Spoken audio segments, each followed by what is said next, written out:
এইমাত্র বাংলাদেশে ভয়াবহ ট্রেন দুর্ঘটনায় প্রচুর মানুষ আহত এবং নিহত হয়েছেন, এমনই কিন্তু খবর উঠে আসছে। তো ফ্রেন্ডস, বাংলাদেশের কোথায় এই দুর্ঘটনাটি ঘটেছে এবং কতজন মানুষ আহত এবং নিহত হয়েছে, এই ভিডিওতে আপনাদের বিস্তারিত জানিয়ে দেব। অবশ্যই ভিডিওটি শেষ পর্যন্ত দেখবেন। তার আগে আপনাদের কাছে ছোট্ট একটি রিকোয়েস্ট করছি, আপনি যদি আমাদের এই চ্যানেলটিকে এখনো পর্যন্ত সাবস্ক্রাইব করে না থাকেন, তবে এইরকমই নতুন নতুন ভিডিও সবার আগে দেখার জন্য অবশ্যই সাবস্ক্রাইব করে নেবেন। নীলসাগর এক্সপ্রেসের 9টি বগি লাইনচ্যুত, অর্ধ শতাধিক আহত। ঢাকা থেকে চিলাহাটিগামী নীলসাগর এক্সপ্রেস ট্রেনের 9টি বগি লাইনচ্যুত হয়েছে। বুধবার 18 মার্চ বিকেলে ট্রেনটি বগুড়ার সান্তাহার জংশন ছেড়ে গিয়ে লাইনচ্যুত হয়। এতে অর্ধ শতাধিক যাত্রী আহত হয়েছে বলে জানা গিয়েছে, তবে কেউ নিহত হওয়ার খবর পাওয়া যায়নি।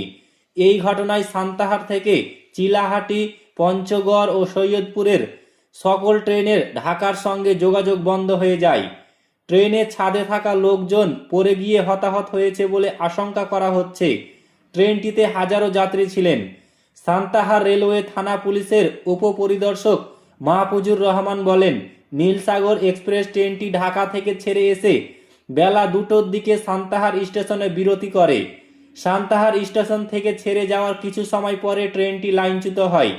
এতে ট্রেনটির 9টি বগি লাইনচ্যুত হয়েছে। এখনো পর্যন্ত মৃত্যুর কোনো সংবাদ পাওয়া যায়নি। ট্রেনের ছাদে অনেক মানুষ থাকায় ছাদ থেকে পড়ে অনেকে আহত হয়েছে। বগিগুলো উদ্ধারের জন্য কাজ চলছে। অন্যদিকে আদমদিঘি থানার ভারপ্রাপ্ত কর্মকর্তা ওসি আতাউর রহমান জানান, ঢাকা থেকে ছেড়ে আসা নীলসাগর এক্সপ্রেস ট্রেনটি আদমদিঘি ও সান্তাহারের মাঝামাঝি এলাকায় লাইনচ্যুত হয়। এতে বেশ কয়েকজন যাত্রী হতাহত হয়েছে বলে খবর পাওয়া গিয়েছে, তবে এখনো পর্যন্ত সঠিক সংখ্যা জানা যায়নি। তো ফ্রেন্ডস, এই ছিল আজকের বিগ ব্রেকিং নিউজ। ভিডিওটি ভালো লাগলে লাইক করবেন, শেয়ার করবেন এবং চ্যানেলটিকে অতি অবশ্যই সাবস্ক্রাইব করবেন।